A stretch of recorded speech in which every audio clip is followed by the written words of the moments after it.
آخری روایت ہے یہ کتاب التوحید کی، عجیب روایت ہے بڑی، اور یہ ہمارے ایک سماجی جو سلوک ہے، جو سماجی زندگی ہے، اس کے بارے میں بھی یہ بہت ساری چیزیں لیے ہوئے ہیں۔ چھٹے امام فرماتے ہیں کہ ان اللہ عز وجل اذا اراد بعبد خیرا نکت فی قلبہ نکتۃ من نور، خدا جب کسی بندے کے ساتھ بھلائی چاہتا ہے تو اس کے دل میں نور کا ایک نقطہ، ایک ڈاٹ خلق کر دیتا ہے، ایک نور کا ایک اسپاٹ بنا دیتا ہے۔ وفتح مسامع قلبہ ووکل بها ملکا یسددہ، اس کے دل کے کانوں کو کھول دیتا ہے۔ خوب اچھی طرح سے اس کے روایت کے ایک لفظ پر توجہ کریں، بڑی عجیب بات ہے یہ۔ لاس اینجلس یونیورسٹی میں ایک اٹالین جا رہا ہے، لائبریری میں سے ایک کتاب نظر آتی ہے اس کو، آگے گزرتا ہے، واپس آتا ہے، دا ہولی قرآن انگلش کا، واپس آتا ہے، کہتا ہے یہ کون سے، کھولتا ہے بیچ میں سے، ایسی رینڈملی بیچ میں سے، اس کو لگتا ہے کہ یہ کوئی عجیب کلام ہے۔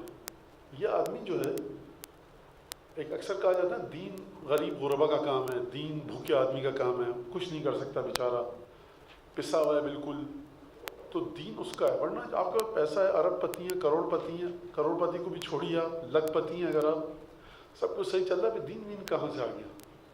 یہ آدمی جس کی بات کر رہا ہوں ارب پتی نہیں تھا، اربوں پتی تھا، اور میں بہت ساری کمپنیز کے نام نہیں لینا چاہ رہا کہ جس کا یہ مالک تھا اور جو اس کو ورثے میں ملنے والی تھی۔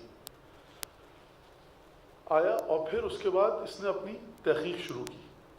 ایک چیز ہوتی ہے میرے کان کھلے ہوئے، ایک ہوتی ہے میرے دل کے کان کھلے ہوئے، دونوں میں فرق ہے، اور یہ بڑی عجیب بات ہے، دل کے کان کھلے ہونا۔ مولا فرمان فتح مسامع قلبہ، اس کے دل کے کانوں کو کھول دیتا ہے، وہ ملکن ووکل بها ملکن یسددہ، خدا اس کے اوپر ایک فرشتے کو بھیج دیتا ہے، یسددہ، تسدید کہتے ہیں، صد سے نکلا ہے، صد، اردو میں آپ نے لفظ سنا ہوگا سد باب کریں اس کا، یہاں بھی استعمال نہیں ہوتا، عراق میں مسدود، بند ہو جانا، یسددہ اس کے لیے بند کرتا رہتا ہے فرشتہ۔ کس چیز کو بند کرتا ہے؟ خدا جس چیز کو برا سمجھتا ہے اس کے لیے اس رستے کو بند کرتا رہتا ہے۔ وَإِذَا أَرَادَ بِعَبْدٍ سُوءًا نَكَتَ فِي قَلْبِهِ نُكْتَةً سَوْدَاء، اور خدا جب کسی بندے کے ساتھ برائی چاہتا ہے تو اس کے دل میں ایک سیاہ اور کالا اور اندھیرا نقطہ، ایک اسپاٹ ڈال دیتا ہے۔ پھر کیا کرتا ہے؟ جو وہاں پہ کرتا ہے اس کے ساتھ الٹا کرتا ہے، سد مسامع قلبہ، اس کے دل کے کانوں کو بند کر دیتا ہے۔ کیا وجہ ہے کہ سید الشہداء صبح عاشور پہلی دوسری محرم کو پہنچے سید الشہداء کربلا میں، 10 محرم کو جنگ ہونے والی ہے، رات گزر چکی ہے، بات طے ہو چکی ہے کہ بیعت نہیں کرنی اور مطالبات کو سید الشہداء نہیں مانیں گے، پھر خطبہ دے رہے ہیں آ کر۔ اگر سید الشہداء سے پوچھا جائے کہ آپ کو تو پتہ چل گیا ہے کہ یہ لوگ سدھرنے والے نہیں ہیں، آپ خطبہ کیوں دے رہے ہیں؟ سید الشہداء جانتے ہیں کہ 30,000 کے لشکر میں کچھ لوگ ایسے ہیں کہ جن کے دل کے کان کھلے ہوئے ہیں۔ خطبہ دیا مولا نے اور 32 کے قریب لوگ چھوڑ کر آئے ہیں۔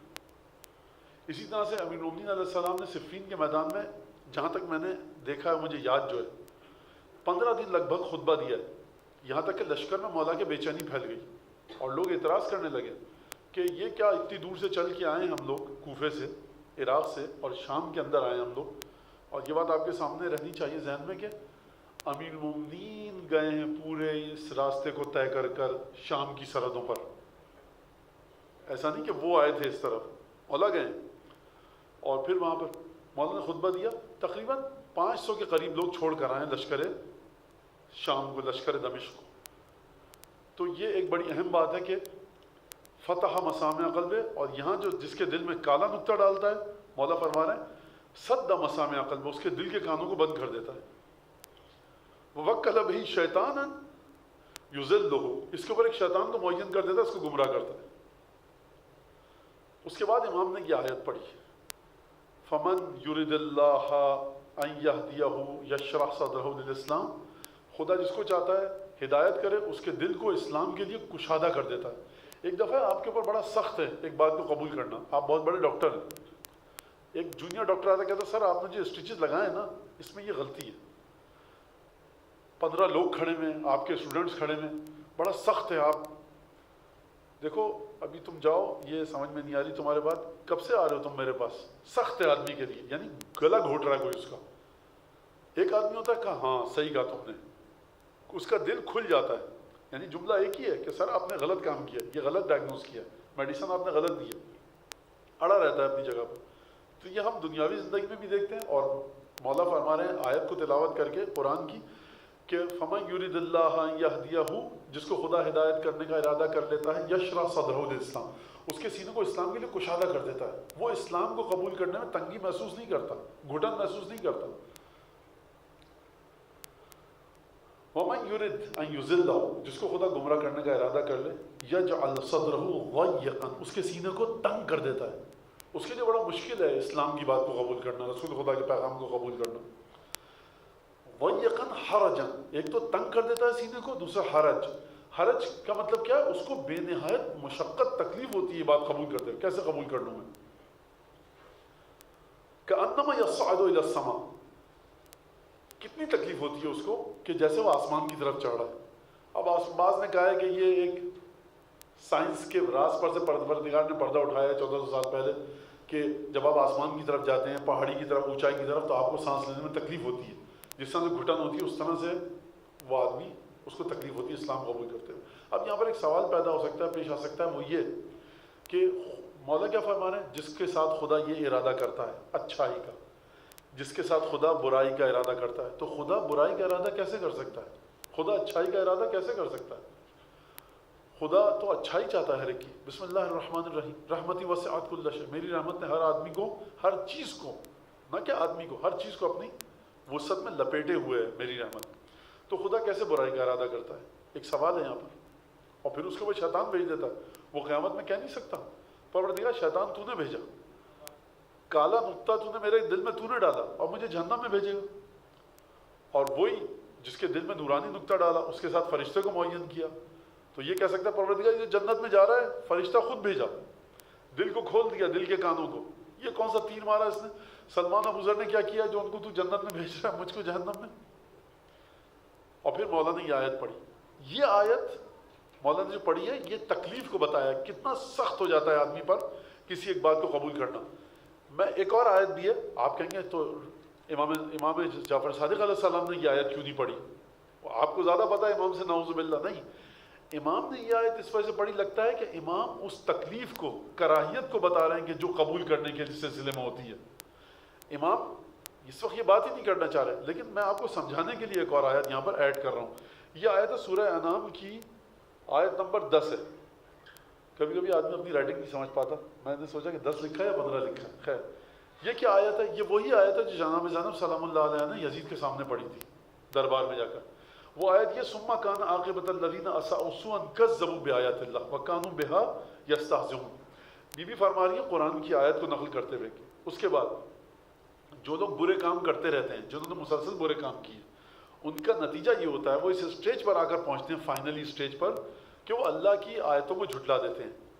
وَكَانُوا بِهَا يَسْتَهْزِئُونَ، جھٹلاتے کیوں ہیں؟ کیونکہ شروع سے یہ مذاق اڑا رہے تھے، یعنی آیت پروردگار بھیج رہا ہے، نشانیاں بھیج رہا ہے ایک کے بعد ایک، تمہیں پتہ ہے خدا کی نشانیاں، تمہارا دل مان چکا ہے، لیکن تم اس کا مذاق اڑا رہے ہو۔ تو یہ جو پروردگار عالم شیطان کو مسلط کر دیتا ہے، جا کر اس کو تو گمراہ کر، تو پروردگار برا نہیں چاہتا، تم خود اس جگہ پر آ گئے ہو کہ تم نے آ کر پروردگار کے غضب کو خریدا۔ اب پروردگار کہے گا ٹھیک ہے تمہارے پاس یہ آ جائے گا اور تمہیں یہ روک دے گا۔ اب یہاں پر یہ بات واضح ہو گئی، اس کا مطلب یہ ہے کہ جو خداوند تبارک و تعالیٰ برائی کا ارادہ کرتا ہے تو یہ خدا برائی کا ارادہ نہیں کر رہا۔ اگر وہ برائی کا ارادہ کرنا ہوتا تو سید الشہداء کیوں خطبے دیتے رہتے، امام امیر المومنین کیوں خطبے دیتے رہتے؟ کہتے خدا تو برائی کا ارادہ کر چکا لشکر یزید کے ساتھ، لشکر صفین کے ساتھ، میں کیوں خطبے دوں؟ نہیں، کیا مطلب؟ یعنی حجت پوری ہو جائے تاکہ پروردگار کے خلاف کوئی حجت نہ رہے، پروردگار کے پاس ان کے خلاف حجت رہے۔ یہ ایک بات، اب یہ بات ختم ہو گئی، اور ایک دو حدیث اور ہیں لیکن بہرحال روایت ہے وہ اب یہ کتاب الحجت شروع ہوتی ہے یہاں سے، جو اگلی کتاب، ابھی تک ہم کس میں تھے؟ کتاب العقل والجہل میں۔ کتاب العقل والجہل میں کئی چیپٹر تھے ہمارے پاس، ٹھیک ہے، فضیلت علم تھی اور ارادہ، اختیار، اسماء الہی کتاب العقل کے اندر، اس میں کتاب توحید اس کے بعد آئی تھی۔ یہ سب سلسلہ چلا اور یہ تقریباً ساری روایتیں ہم نے نہیں پڑھی ہیں، یہ کتاب ہم نے الحمدللہ رب العالمین یہ چیپٹر ختم ہو گیا۔ اب ہم کتاب الحجت پہ آتے ہیں۔ ایک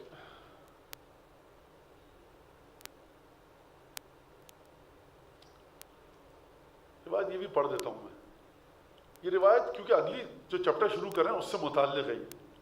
چھٹے امام سے روایت ہے کہ راوی کہتا ہے کہ میں نے چھٹے امام کو یہ کہتے ہوئے سنا۔ کیا کہتے ہوئے سنا؟ میں نے یہ کہتے ہوئے سنا کہ اجعلوا امرکم للہ ولا تجعلوہ للناس، یہ جو تمہارا امر ہے نا، یہ جو تمہارا کام ہے، یہ جو تمہارے پاس ایک چیز ہے، اس کو خدا کے لیے رکھو، لوگوں کے لیے مت رکھو، لوگوں کو دکھانے کے لیے مت رکھو، لوگوں کی خاطر اس کام کو اپنے پاس مت رکھو، اللہ کی خاطر اس امر کو، اس چیز کو تھام کر رکھو مضبوطی سے۔ یہ میں سمجھانے کے لیے الفاظ اضافہ کر رہا ہوں۔ اچھا، پھر میں نے فرمایا فَإِنَّهُ مَا كَانَ لِلَّهِ فَهُوَ لِلَّهِ وَمَا كَانَ لِلنَّاسِ فَهُوَ لِلنَّاسِ، جو اللہ کے لیے ہے وہ اللہ کے لیے، جو لوگوں کے لیے ہے وہ لوگوں کے لیے۔ بہت سیدھی سی بات ہے، عقل میں آنے والی بات ہے۔ بھائی اللہ کے لیے اللہ کے لیے، یہ لوگوں کے لیے تو لوگوں کے لیے، لہٰذا یہ جو تمہارے پاس ایک چیز ہے نا، آپ کے پاس جو ایک چیز ہے جو کسی اور کے پاس نہیں ہے، آپ اس فرش پہ بیٹھے، یہ چیز آپ کے پاس ہے، آپ کے پاس یہ چیزیں ہیں، آپ کے پاس یہ نام ہے، اللہ کے لیے رکھو اس کو، لوگوں کو کے لیے مت رکھو۔ یہ جو تم اس امر پر آ گئے ہو، خداوند تبارک و تعالیٰ کو نظر میں رکھ کر اس چیز کو تھام کر رکھو، ٹھیک ہے۔ پھر فرمایا مولانا نے، دیکھو کیونکہ جو لوگوں کی خاطر ہوتا ہے وہ اللہ کے پاس نہیں جاتا ہے، واضح لفظ ہے یہ خدا کے لیے نہیں کیا، میں نے لوگوں کے لیے کیا۔ پھر فرمایا وَلَا تُخَاصِمُوا النَّاسَ لِدِينِكُمْ، جو تمہارا دین ہے نا، جو تمہارا مذہب ہے، جس دین پر تم چل رہے ہو، لوگوں کے ساتھ اس میں بقراتیت، کٹ حجتی مت کرو، دشمنی مت رکھو۔ اس کے بہت سارے معنی ہو سکیں۔ تخاصموا، خصم کہتے ہیں دشمنی کو، لوگوں کے ساتھ دشمنی مت رکھو، لوگوں کے ساتھ تکرار مت کرو، بحث مباحثہ مت کرو، ایک فرنٹ مت کھول دو، جنگ آرائی مت کرو، محاذ مت کھولو لوگوں کے ساتھ، ان کو سینگ مت مارتے رہو۔ جو بھی لفظ آپ کہیں، ہم مذاق میں اردو میں جو محاورے استعمال کرتے ہیں یا سنجیدہ الفاظ، تمام کو آپ اپنے ذہن میں لے آئیں۔ لوگوں کے ساتھ ٹکراؤ کی کیفیت سے باہر نکلو، خوب توجہ کیجیے گا، امام جو لفظ فرما رہے ہیں وَلَا تُخَاصِمُوا النَّاسَ، لوگوں کے ساتھ ٹکراؤ کی کیفیت سے باہر آؤ، تم الگ ہو، لوگ الگ ہیں۔ کس سلسلے میں ٹکراؤ سے باہر آؤ؟ اپنے دین کے سلسلے میں، جو تمہارا دین ہے، جو تمہارے پاس ہے، اس سے ٹکراؤ سے باہر آؤ، ٹکراؤ مت رکھو۔ فَإِنَّ الْمُخَاصِمَةَ مُمْرِضَةٌ لِلْقَلْبِ، کیونکہ دشمنی، ٹکراؤ دل کو بیمار کر دیتی ہے۔ دیکھیں، ایک دفعہ آپ پورے دن مباحثہ کرتے رہتے ہیں، مناظرہ کرتے رہتے ہیں، کسی ایک مناظرہ غلط کا آپ بحث تکرار کرتے رہتے ہیں اور ایک دشمنی والی کیفیت ہو جاتی ہے، ٹھیک ہے۔ ایک دفعہ آپ پورے دن قرآن، دعا، استغفار، حرم میں بیٹھ کر آئے، دل کی کیفیت دونوں اس میں مختلف ہوتی ہے۔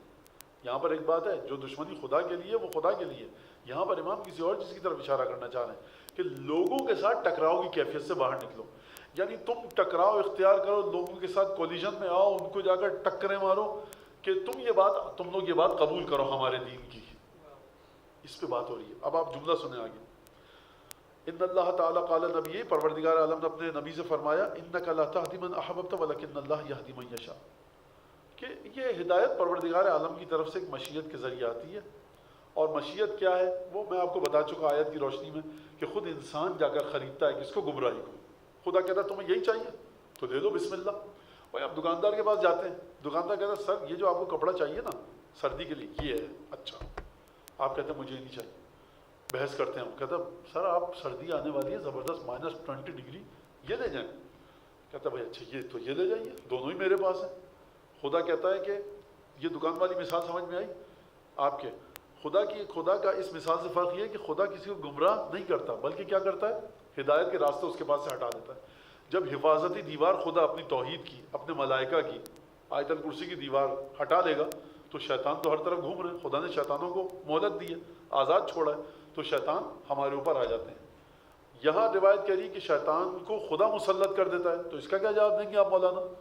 تو شیطان خدا کی طاقت سے ہی یہ کام کر رہا ہے، خدا نے ہی طاقت دی ہے شیطان کو۔ لہٰذا یہ بار بار میں اس کو واضح کر رہا ہوں، کوئی یہ نہیں سمجھے کہ اب تو خدا نے ہم پر شیطان کو مسلط کر دیا، اب ہم کیا کریں؟ تو یہ اس بات کو اپنے ذہن میں رکھیے گا۔ پھر مولا فرما رہے ہیں کہ ذروا الناس، لوگوں کو چھوڑو، کہاں لوگوں کے ساتھ مسلط بحثیں کرے والے؟ فإن الناس أخذوا عن الناس وأنكم أخذتم من رسول اللہ، تم میں لوگوں میں فرق یہ ہے کہ لوگوں نے اپنا دین لوگوں سے لیا، تم نے اپنا دین رسول اللہ سے لیا ہے۔ فرق اتنا زیادہ ہے، تم رسول خدا کی بات لے رہے ہو، وہ لوگ لوگوں سے لے رہے ہیں، اندھیرے اور نور کا کوئی تعلق نہیں ہے، تو ٹکراؤ کی کیفیت کو چھوڑو۔ اب اس کے بعد مولا نے فرمایا کہ انی سمعت ابی، امام جعفر صادق فرما رہے ہیں میں نے اپنے پدر گرامی امام باقر علیہ السلام کو کہتے ہوئے سنا کہ ان اللہ عز وجل اذا كتب على عبد ان يدخل في هذا الامر یا ان يدخل في هذا الامر، خدا جب کسی کے بارے میں طے کر لیتا ہے کہ جو عقیدہ تم لوگوں کی سوچ ہے اس سوچ میں کسی کو داخل کرے، کان اسرع الیہ من الطیر الی وکرہ، تو جس طرح سے پرندہ لپک کے اپنے گھونسلے کی طرف جاتا ہے نا، اس سے بھی زیادہ تیزی کے ساتھ جو تم سے دور ہے نا، تمہارے دائرے سے باہر ہے، اس سے بھی زیادہ تیزی کے ساتھ وہ اس دائرے میں آتا ہے۔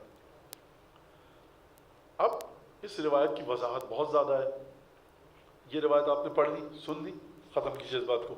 اس روایت کی اب توضیح دے دوں میں۔ آپ دیکھیے ائمہ کی احادیث کو سب سے زیادہ تاکید جو کی ہے معصومین نے، اور حتیٰ روایت کے اندر چھٹے امام کے الفاظ ہیں کہ علی ابن ابی طالب، جس کے ذریعے علی ابن ابی طالب بنے، یہ بہت بڑی بات ہے، بہت عجیب بات ہے۔ تو آپ کہیں گے کہ مولا علی پیدائش کے بعد انہوں نے کوشش کی اور وہاں تک گئے، نہیں، مولا عالم ظاہر کی بات بتا رہے ہیں کہ جو علی ابن ابی طالب نے دنیا میں آ کر جو کام کیے اس کو دیکھو تم کیا کام کیے، تم بھی وہی کام کرو۔ مولا نے فرمایا کہ صدق الحدیث و اداء الامانہ، بات کرنے میں سچ، علی ابن ابی طالب کی زبان سچی تھی اور امانت کی ادائیگی۔ رسول خدا کی جو خصوصیت ہے وہ یہی ہے، صادق اور امین۔ ائمہ نے جتنی زیادہ تاکید اخلاقی احادیث پر کی ہے، اتنی تاکید اس بات کے اوپر نہیں کی کہ کس طرح سے لوگوں کے ساتھ پنجے لڑاؤ، کس طرح سے لوگوں کے ساتھ کشتی لڑو، کبڈی لڑو۔ یہ میں جو الفاظ استعمال کر رہا ہوں اس کی تشریح آپ اپنے ذہن میں کر لیجئے خود ہی۔ ایک آدمی نے کہا یہ کیا لگا رکھا ہے فضول، آپ آستین چڑھائیں، آپ نے کہا بات کیسے کی تم نے؟ انکم اخذتم من رسول اللہ، تم نے رسول خدا سے لیا، انہوں نے لوگوں سے لیا۔ ایک آدمی کو نہیں سمجھ میں آ رہا ہے یہ کیا لگا ہوا ہے، دشمنی کرو گے اس کے ساتھ، مخاصمت کرو گے، نہیں سمجھ میں آ رہا اس کے ذہن میں، آپ سمجھا ہی نہیں سکتے اس کو، تو کیا کریں؟ پھر اس کو توڑ دیں، برباد کر دیں؟ نہیں، رستہ نکالو ایسا کہ جو روایت میں آئے گا آگے جا کر، اور مولا نے بتایا کہ کس طرح سے زندگی کو گزارنا چاہیے، وہ تمام احادیث اخلاقی دیکھیں جا کر آپ۔ اور یہ بڑی عجیب بات ہے۔ اب ہم یہاں سے کتاب الحجت کو شروع کر رہے ہیں، پہلی روایت، اور پہلی روایت جو ہے وہ چھٹے امام سے، اور چھٹے امام سے جو یہاں پر لکھا ہوا ہشام ابن حکم، ہشام ابن حکم بہت مشہور راوی ہیں، آپ سب جانتے ہیں، اور الحمدللہ چھٹے امام کے ساتھ ساتویں امام کے ساتھ جو نام آئے گا راوی کا ہشام ابن حکم کا تو بہت مشہور و معروف ہے۔ ہشام نام کے کئی لوگ گزرے ہیں، لیکن یہ سمجھ میں آ جاتا ہے کہ ہشام ابن حکم کتنے عظیم راوی ہیں۔ اچھا، اب یہ کہتے ہیں کہ امام جعفر صادق علیہ السلام نے انہ قال للزندیق الذی سألہ من این اثبت الانبیاء والرسل، زندیق ایک ہے، ملحد، خدا کو نہیں مانتا، دین کو نہیں مانتا، لیکن وہ امام سے اگر پوچھا کہ آپ نے کیسے ثابت کیا کہ انبیاء اور رسول موجود ہیں، یہ جو آئے لوگ یہ انبیاء سچے تھے، یہ رسول سچے تھے، آپ نے کیسے کہا؟ واقعی یہ روایت ہم لوگ اتنی آسانی سے پڑھ رہے ہیں اور پڑھ کے گزر جاتے ہیں، امام کے کلام میں یہی خوبی ہے، اور امام کے کلام کا یہ معجزہ ہے کہ بہت بڑا فلسفی، بہت بڑا فلاسفر، عرفان، منطق، فلسفہ پڑھنے والا، وہ بھی اس روایت کی تشریح کر رہا ہے، اور ہم اور آپ جیسے لوگ بھی یہاں پر بیٹھ کے اس روایت کو پڑھ رہے ہیں، اور ہر آدمی اپنے مطلب کے لیے اپنی استعداد کے مطابق اس میں سے کام کی چیزیں نکال رہا ہے، معرفت حاصل کر رہا ہے۔ سمندر کی طرح ہے، دریا کی طرح، اونٹ جاتا ہے وہاں سے 200 لیٹر پانی پیتا ہے، 300 لیٹر کبھی کبھی، ہمارا آپ جاتے ہیں 2 گلاس پیتے ہیں، سیر ہو جاتے ہیں۔ تو یہ ظرفیت ہے، پروردگار عالم نے اونٹ کو ایک حجت قرار دیا ہے کہ دیکھو کس طرح سے پروردگار کی خلقت ہے۔ تو عجیب ہے یہ چیز، یہ کس بات کے اوپر دلالت کرتی ہے کہ استعداد عالم ظاہر میں حیوانیت کے لیول پر اونٹ کی مثال ہمارے سامنے، اور اگر روحانیت میں چلے جائیں تو بھی بہت ساری مثالیں کہ جہاں پر انسان ایک عجیب استعداد ہے، اور ایک درخت ہے وہ 52-53 ڈگری سینٹی گریڈ میں ہیومیڈیٹی 10% 12% ہے، اس پہ زندہ رہتا ہے۔ ایک درخت ہے اس کو مسلسل دن میں 4 دفعہ پانی چاہیے۔ تو یہ سب خداوند تبارک و تعالیٰ کی حجت ہیں۔ بہرحال وہ آتا ہے کہتا ہے زندیق ہے، ملحد ہے، خدا کو نہیں مانتا۔ امام سے کہہ رہا ہے کہ آپ نے کیسے ثابت کیا کہ رسول اور انبیاء حق ہیں، وجود ان کا ثابت ہے؟ مجھے کیا پتا، میں تو آپ کے سامنے بیٹھا ہوں نا، چھٹے امام کے سامنے، یہ دوسری ہجری چل رہی ہے، میں نے نہ رسول خدا کو دیکھا، نہ عیسیٰ، نہ موسیٰ، یعقوب، یوسف۔ قرآن بتا رہا ہے، قرآن رسول خدا کے پاس اللہ نے بھیجا، میں خدا کو ہی نہیں مانتا تو قرآن کو کیسے مانوں گا؟ آپ ثابت کریں کہ کیسے۔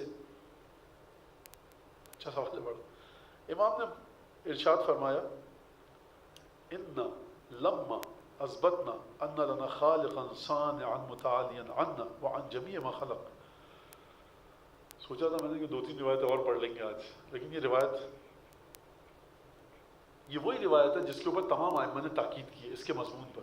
امام فرما رہے ہیں کہ جب ہم نے ثابت کر دیا کہ ہمارا خالق ہے، کہ جس نے ہم کو خلق کیا ہے، اور کیونکہ وہ خوب توجہ، بہت اس کی دلیل ان الفاظ کی، امام کے ان جملوں کی دلیل خود ساتھ میں، خدا نے ہمیں خلق کیا۔ جب میں کہہ رہا ہوں خدا نے خلق کیا ہے، یعنی میں نہیں تھا وہ تھا۔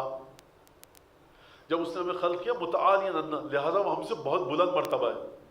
بلند مرتبے کا مطلب کیا ہے؟ مطلب یہ کہ اس کے بال سفید ہیں، بڑی لمبی داڑھی ہے، نہیں۔ بلند مرتبہ یعنی کہ ہمارا وجود لمیٹڈ ہے، ہمارا وجود پھنسا ہوا ہے۔ کیا مطلب پھنسا ہوا ہے؟ میں وہ آواز سن سکتا ہوں جو ایک مخصوص فاصلے سے آئے، مجھے نہیں پتا اس وقت کے مثال کے طور پر ہندوستان میں کیا ہو رہا ہے، پاکستان میں، وہ آواز نہیں آ رہی مجھے، ٹھیک ہے؟ میں دیکھ سکتا ہوں چیزوں کو ایک فاصلے تک، میں چکھ سکتا ہوں ان چیزوں کو جو میری زبان پر آ جاتی ہیں، میں سونگھ سکتا ہوں ان چیزوں کو جو ایک خاص فاصلے پر ہوں، میں چھو سکتا ہوں جس کو میں چھوں پھر اس کے بعد احساس کروں گرم ہے ٹھنڈا ہے۔ اگر میری انگلی سن ہو جائے تو پھر دماغ صحیح ہے، میرا کھال صحیح ہے، یہاں پر انجیکشن لگا دیا گیا، سن کر دیا گیا اس کو۔ اب میں اگر گرم پتیلی پر ہاتھ لگاؤں، کھال کٹ کے جل کے بھن کے گر جائے گی، مجھے درد کا اندازہ نہیں ہوگا۔ میرا وجود اتنا لمیٹڈ ہے، محدود ہے۔ تو وہ ہم سے بہت بلند، اس نے ہمیں خلق کیا۔ جب ہم نے یہ ثابت کر دیا کہ وہ ہم سے اور اپنی تمام مخلوقات سے بہت بلند مرتبہ ہے، اس کی وجود میں کوئی لمیٹیشن نہیں ہے، اور وہ صانع جس نے ہم کو بنایا ہے وہ حکیم ہے۔ دیکھیں اب میں یہی کہہ سکتا ہوں، برداشت کیجئے بس آپ، اور وہ حکیم، حکیم کا مطلب کیا ہے؟ وہ ہر چیز جو بتاتا ہے، بیان کرتا ہے، وہ اپنے حقیقی کرائٹیریا کے مطابق ہے۔ یہ کیا مطلب ہے حقیقی کرائٹیریا؟ یعنی یہ چیز اگر چاہتے ہو اس طرح سے ہو سکتی ہے، اس کے علاوہ نہیں ہو سکتی۔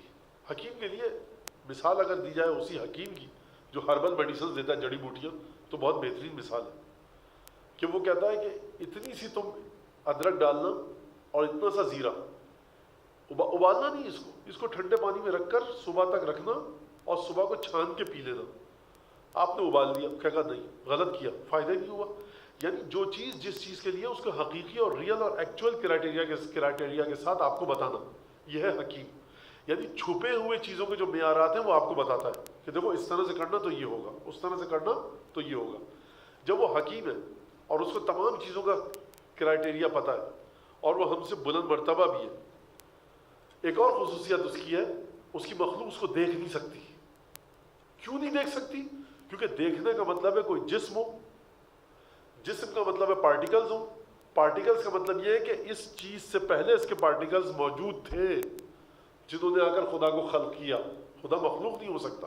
یہ بحث ہم کتاب التوحید میں گزارا کر آ چکے ہیں ساری۔ تو جب ہم اس کو نہیں دیکھ سکتے اور ممکن نہیں، لم یجوز ان یشاہدہ خلقہ، اس کی مخلوق اس کو نہیں دیکھ سکتی، ولا یلامسہ، اچھا دیکھ نہیں سکتی، ہم ٹھنڈی ہوا کو دیکھ نہیں سکتے، لمس تو کر سکتے ہیں، چھو تو سکتے ہیں، جائیے آپ اس کولر کے سامنے ہاتھ لگائیے، آپ کو ولا یلامسہ، اس کو لمس بھی نہیں کر سکتے، چھو بھی نہیں سکتے۔ فیباشرہم ویباشروہ، تاکہ چھو لیں، ہاتھ لگائیں، جس کے بعد پروردگار ان کے ساتھ کانٹیکٹ میں آ جائے اور وہ پروردگار کے ساتھ کانٹیکٹ میں آ جائے۔ ایسا بھی نہیں ہو سکتا۔ آپ نے ہاتھ لگایا، ٹھنڈی ہوا چل رہی ہے، آپ کو پتہ لگ گیا، میرا رابطہ برقرار ہو گیا، ٹھنڈی ہوا ہے، کولر چل رہا ہے نہیں چل رہا، چیک کیجیے، آپ نے کہا ہاتھ لگایا، ہاتھ سے کیسے سمجھ میں آیا؟ آپ ٹیسٹر لائیے، مولانا چل رہا ہے تبھی تو ٹھنڈا ہوا دے رہا ہے، میں نے لگا دیا، وہ مجھ سے کانٹیکٹ میں آئی ٹھنڈی ہوا، میں ٹھنڈی ہوا سے کانٹیکٹ میں آیا، سمجھ گیا کہ یہاں پر ٹھنڈی ہوا ہے۔ خدا ایسا تو نہیں ہے. لہٰذا وَيُحَاجَّهُمْ وَيُحَاجُّهُ، ان کو جو بحث کرنی ہے، سوال کرنا ہے، خدا سے کر لیں، خدا ان کو جو بتانا چاہے بتا دے براہ راست. ایسا ہی نہیں. کہاں جا کر بات کریں؟ کیسے بات کریں گے خداوند تبارک و تعالیٰ سے؟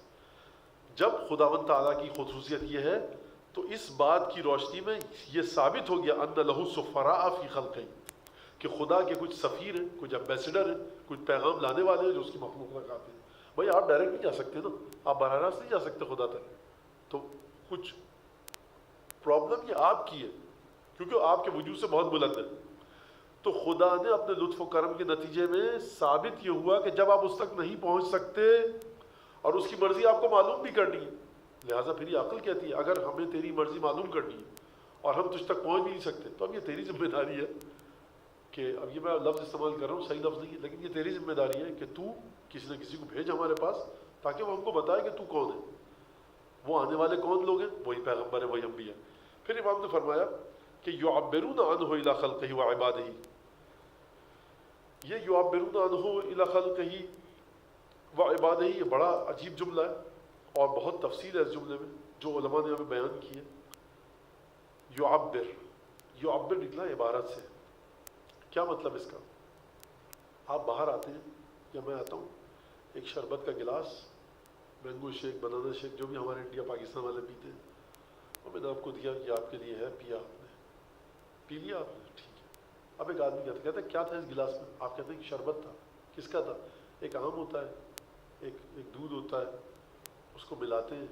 مطلب کہتا ہے مزہ کیسا ہوتا ہے اس کا؟ اب آپ صبح تک بیٹھ کے اس کو مزہ بتاتے رہیے. یہ جو آپ بتا رہے ہیں نا مزہ، یہ آپ تعبر عنہ، یا آپ عبارت کے ذریعے جس چیز کو آپ نے چکھا ہے اس کو بتا رہے ہیں. کیسے بتائیں گے آپ؟ نہیں بتا سکتے.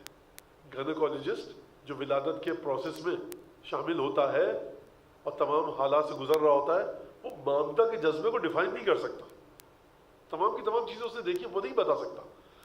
لیکن ان کا خدا سے تعلق ہے، خداوند تبارک و تعالیٰ کے بارے میں، اس کی خصوصیات کے بارے میں. یعبرون عنہ الی خلقہ، مخلوق خدا تک پروردگار عالم کو ڈیفائن کرتے ہیں. بھائی ایسا ہے خدا، یہ چاہتا ہے. کیوں یہ لوگ بتاتے ہیں؟ کیونکہ آپ خدا تک نہیں پہنچ سکتے، آپ اس سے کانٹیکٹ میں نہیں آ سکتے، آپ اس سے رابطے میں نہیں آ سکتے. کیوں نہیں آ سکتے؟ بھائی وہ بہت اونچی سطح پر ہے، بہت بلند سطح ہے اس کا وجود کا لیول ہم سے بالکل الگ ہے. اچھا، وَيَدُلُّونَهُمْ عَلَى مَصَالِحِهِمْ وَمَنَافِعِهِمْ وَمَا بِهِ بَقَاؤُهُمْ وَفِي تَرْكِهِ فَنَاهُمْ. یہ لوگ آتے ہیں انبیاء اور رسول بتاتے ہیں کہ دیکھو یہ کام کیا تو باقی رہو گے، یہ کام کیا تو نقصان اٹھاؤ گے. یہ کیوں بتاتے ہیں؟ مثلا مثال کے طور پہ یہ کام کیا، معاشرے میں بے حیائی پھیلے گی، بے حیائی پھیلے گی، یہ خرابی آئے گی، یہ خرابی آئے گی، یہ آپ کے لیے یہ پروسیس سمجھ میں نہیں آتا ہم کو، آپ کو صحیح. لیکن انبیاء 1000 سال 2000 سال کو دیکھ رہے ہوتے ہیں. ایک چھوٹے سے مسئلے کو لے لیجیے، بے پردگی کے مسئلے کو. حقیقتاً ہمارے یہاں انڈو پاک میں کہا جاتا ہے، دیکھیں ایسی بات نہیں ہے، لوگ ہیں بے پردہ، لیکن ہمارے یہاں بے حیائی تو نہیں پھیلی. ابھی الحمدللہ وہ بے پردگی، انڈیا بھارت ایک نان مسلم ملک ہے لیکن پھر بھی وہاں جو مسلمان ہیں انہوں نے بچا کر رکھا ہوا ہے اپنے آپ کو. لیکن بہرحال وہ دوسرے ایک مذہب لوگوں کے ساتھ ہیں مسلم کنٹریز میں. تو ہمارے یہاں ابھی تک بے پردگی جس طرح کی شاید شان ہے وہ ابھی آئی نہیں ہے. وہ آئے گی تب اس کے 200 سال بعد اپنا اثر دکھائے. ورچوئل ایک بے حیائی ہماری یہاں آ چکی ہے انہی سب چیزوں کے ذریعے. پھر اس کے بعد ہوگا کیا؟ یورپ میں جو کام 400-600 سال پہلے شروع ہوا تھا، آج وہ جا کر اپنا نتیجہ دکھا رہا ہے. وہ کہہ رہا ہے کہ باپ کا کالم بنانے کی ضرورت ہی نہیں ہے، بایولوجیکل فادر آ گیا، ختم، بات کافی ہے بس. اس کے بعد خرابیاں کیا پیدا ہوئی ہیں معاشرے میں؟ یعنی باپ اس کا تابوت رکھا ہوا ہے سامنے اور تقریر کر رہا ہے، لطیفے سنا رہا ہے. اس کو یہ نہیں پتا کہ ایک رحمت چلی گئی اس کے پاس سے، ٹوٹل کانسیپٹ چینج ہو گیا. کہہ رہا ہے یہ لوگ غمگین ہیں، ابھی میرے باپ کی تشییع جنازہ میں ہے تو ان کو خوش کر دوں تھوڑا سا میں. اور ہمارے یہاں کہ بھائی اب دعا کون کرے گا، برکت چلی گا، یہ ہو گیا. ہم لوگ بیوقوف ہیں، وہ لوگ بیوقوف ہیں. سوال ہے کہ ہم بیوقوف ہیں، وہ بیوقوف ہیں. آپ لوگ کہیں گے وہ بیوقوف ہیں. کیوں وہ بیوقوف ہیں؟ کس نے کہا وہ بیوقوف ہیں؟ ہم بیوقوف ہیں. اور مر گیا باپ، جانا تھا رکھ کو، ختم بات، دفنا کے آؤ، کیا قرآن وغیرہ، ہنسی خوشی مناؤ، ٹھیک ہے. ایک آدمی چلا گیا. یہ بیوقوف کہنا ان لوگوں کو، یا ہم لوگ بیوقوف ہیں، ہم کو بیوقوف کہنا، یہ کب ویلڈ ہوگا پوائنٹ؟ خوب اس بات کو توجہ سنیے گا، یہ کب ویلڈ ہوگا پوائنٹ؟ وہ بیوقوف ہیں، ہم بیوقوف ہیں، کہ عالم غیب میں بہرحال باپ کی موت اولاد کے لیے نقصان کا باعث ہے، فائدے کا باعث ہے۔ مجھے فرض کیجیے ایک بیماری ہے، ڈاکٹر نے کہا یہ مت کھاؤ، آئل مت کھاؤ، اور میں نلی نہاری مغز نہاری نہیں کھاؤ۔ عجیب بیوقوف ہے آپ، مولانا یہ کھا رہے ہیں، آپ کو ڈاکٹر نے منع کیا، کیسے پتہ لگا میں بیوقوف ہوں یا عقل مند ہوں؟ رپورٹس آپ کی، کولیسٹرول کا لیول، یہ چیزیں۔ تو ایک غیب میں جا کر ہم کو چیک کرنا ہوتا ہے اپنی اس دنیا کے کاموں کو، کہ جو کام کر رہے ہو تم بیوقوف ہو یا عقل مند ہو۔ ٹھیک ہے، تو یہ چیزیں یہ معصومین بتاتے ہیں، حکمت کی باتیں معصومین نے بتائیں، پروردگار عالم نے بتایا۔ دیکھو تم نے 500 سال پہلے یورپ میں اس کام کو شروع کیا، آج اس کا نتیجہ یہ دیکھ لو۔ تو بہرحال بہت سی خوبیاں بھی ہیں اس معاشرے کے اندر، برائیاں بھی ہیں، میں ایک خاص جگہ پہ لے کر چل رہا ہوں، اور بہت ساری باتیں یہاں پر کہ جن کو کہا جا سکتا ہے اور کیا جا سکتا ہے، جس پہ ڈیبیٹ ہوئی ہے، گفتگو ہوئی ہے ایک چیز کے اوپر۔ لیکن مثال اس کی دے دوں میں یہی کہ شراب کے اوپر ایک ڈیبیٹ ہے مسلم سوسائٹی میں اور نان مسلم سوسائٹی میں، کہ آپ شراب کے اوپر کیوں پابندی لگاتے ہیں؟ تو کسی نے کہا کہ جو شراب پیتا ہے اس کو یہ بیماریاں ہوتی ہیں، تو اس نے کہا کہ وہ بہت کم ہے اس کے جو فائدے ہوتے ہیں۔ اگر جا کر دیکھا جائے جو شراب کے بعد اور اس نجاست اور اس غلیظ چیز کے بعد جو چیز انسانی روح پر مرتب ہوتی ہے اور جو پرابلمز آئی ہیں، جس کا میں یہاں پہ نام نہیں لینا چاہ رہا، تو پھر اس کو آپ ایک ان دا لانگ رن دیکھیں اگر آپ، تو اسلام نے اس سے روکا ہے۔ اب یہ بات یہاں پر آ جاتی ہے اسٹیٹسٹکس کی، کہ آپ جا کر دیکھیں، اعداد و شمار نکالیں، کتنے لوگ ایکسیڈنٹ میں مرتے ہیں، کتنے لوگ خواتین کے ساتھ برا سلوک کرتے ہیں، اس کے کتنے لوگوں کے بچے ان کے ہاتھوں مر چکے ہیں، مار دیا اس کو ایک ایسے زور سے اس حالت میں آئے۔ تو یہ ایک اسٹیٹسٹکس کی بحث ہے، میں اس کو یہاں نہیں لانا چاہ رہا۔ میرے کہنے کا مطلب یہ ہے کہ غلط چیز ہے یہ یا صحیح چیز ہے، یہ عالم غیب میں پتہ لگے گا نا کہ غلط ہے یا صحیح ہے۔ تو عالم غیب سے کون بتائے گا؟ جو اس کے سفراء ہیں، جو اس کے ایمبیسڈرز ہیں، جو اس کے سفیر ہیں، جو اس کے پیغام لانے والے، وہ بتائیں گے یہ کام مت کرنا، دیکھو اس سے یہ خرابی ہوگی۔ میرا تو شعبہ نہیں ہے یہ اکنامکس، میں نے کسی سے پوچھا تھا جن کا اکنامکس کا شعبہ تھا، بہت بڑے عہدے پر تھے، ابھی یہ میرے خیال سے 10-12 سال پہلے اکنامک ریسیشن آیا تھا، اقتصادی بحران آیا تھا، معاشی بحران۔ تو میں نے ایک صاحب سے پوچھا تو وہ بڑے ہائی لیول پر تھے، ان کے بقول کے لالچ، پرسنٹیج بڑھانا اور ہرس، پیسے کے آگے کسی چیز کو نہ دیکھنا، یہ جو بحران آیا ہے اس کی ابتدا یہاں سے ہوئی ہے۔ اب صحیح یا غلط مجھے نہیں پتا، میں ایک بات بتا رہا ہوں آپ کو کہ وہ شخص مولانا نہیں تھا، وہ کوئی آیت اللہ نہیں تھا، آپ کے یہ لوگ ان کو ہمیشہ ہرس، لالچ، تقویٰ، پرہیزگاری کی پڑی رہتی ہے، وہ کہہ رہا ہے کہ جڑ اس کی یہاں پر تھی۔ تو یہ ایک بہت بڑی بات ہے، اور ابھی ہمارے سامنے پتہ نہیں لگا ہے ہم کو کہ سود پر قرضہ دینا لینا، سود کی لعنت کیا کیا چیزیں لاتی ہے اور کس طرح۔ بہرحال ایک بڑی طویل بحث ہے۔ تو میں نے کیا کہا، میں نے یہ کہا یہاں تک کہ وہ بیوقوف ہیں، ہم بیوقوف ہیں۔ آپ کہہ دیں نہیں، آپ نہیں کہہ سکتے جب تک کہ آپ کو عالم غیب سے پتہ نہ لگے، کوئی غیب سے آ کر خبر نہ دے کہ دیکھو بزرگوں کو ادب کرنے کا یہ فائدہ ہوتا ہے، دیکھو فلاں چیز کا یہ فائدہ ہوتا ہے، دیکھو صدقے کا یہ فائدہ ہوتا ہے، دیکھو اس چیز کا یہ فائدہ ہوتا ہے۔ تو غیب سے آپ کو بتانے والا کوئی ہونا چاہیے۔ وَيَدُلُّونَهُمْ عَلَى مَصَالِحِهِمْ وَمَنَافِعِهِمْ وَمَا بِهِ بَقَاؤُهُمْ وَفِي تَرْكِهِ فَنَاؤُهُمْ۔ یہ انبیاء اور پیغمبر آ کر بتاتے ہیں لوگوں کو کہ کیا مصلحتیں ہیں تمہارے لیے، کیا کن چیزوں کا تمہیں فائدہ پہنچے گا، کیا چیزیں تمہیں باقی رکھیں گی، کیا چیزیں تمہیں برباد کر دیں گی۔ فَثَبَتَ الْآمِرُونَ وَالنَّاهُونَ عَنِ الْحَكِيمِ الْعَلِيمِ۔ جب ایک آدمی غیب سے آ کر تم کو بتا رہا ہے کہ یہ چیز اچھی ہے اس کو کرو، تمہارا معاشرہ سماج باقی رہے گا، یہ چیز بری ہے اس کو مت کرنا، سماج برباد ہو جائے گا، تو یہیں سے تو امر بالمعروف نہی عن المنکر نکل کے آ گیا۔ یہ کام مت کرو تو یہ کیا ہو گیا، نہی عن المنکر، یہ کام کرو امر بالمعروف۔ تو اس کا مطلب ہے کہ یہ جو انبیاء آ کر بتاتے ہیں، امر بالمعروف کرتے ہیں، نہی عن المنکر کرتے ہیں، یہ اس وجہ سے کرتے ہیں کہ ان کو عالم غیب کا علم ہے اور غیب میں یہ چیز لکھی جا چکی ہے کہ یہ کام کرو گے تو برباد ہو جاؤ گے، یہ کام کرو گے تو باقی رہو گے۔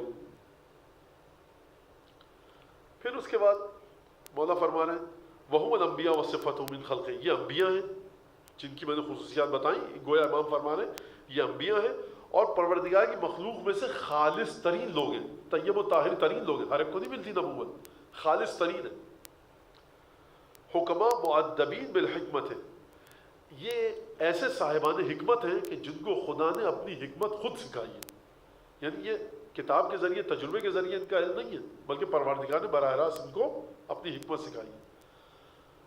مبعوثین بہا، یہ اسی حکمت کو لے کر آئے ہیں.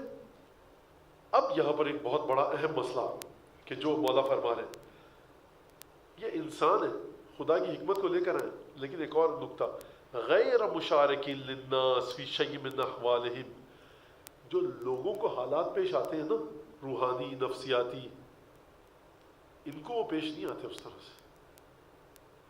جسمانی لحاظ سے لوگوں کی طرح ہیں یہ، لیکن جو اندرونی روحانی نفسانی نفسیاتی حالات ان کو پیش آتے ہیں وہ اور لوگوں کی طرح سے نہیں ہے. لہٰذا ایک لحاظ سے یہ لوگوں کی طرح ہے. انما انا بشر مثلکم، میں تم جیسا انسان ہوں. رسول خدا فرما رہے ہیں کس لحاظ سے؟ چھٹے امام بیان فرما رہے ہیں کہ کس لحاظ سے ہے.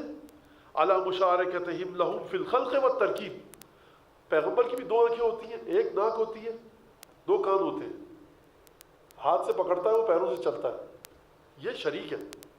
انما انا بشر مثلکم، تم جیسا ہوں. پھر مولانا نے فرمایا غیر مشارک للناس فی شیء من احوالہم، میں ہوں تو تم جیسا ظاہری لحاظ سے، لیکن جو تمہاری نفسیاتی کیفیت آتی ہے وہ میرے اوپر نہیں آتی. اب یہ بہت طویل بحث ہے، ہمیں اس پہ رکنا نہیں ہے. اشارہ کر کے آپ سب یہ سمجھتے ہیں، مانتے ہیں اس بات کو. تو امام نے فرمایا کہ تائید شدہ یہ لوگ اللہ کی تائید ہے حکیم علیم کی طرف سے حکمت کے ذریعے.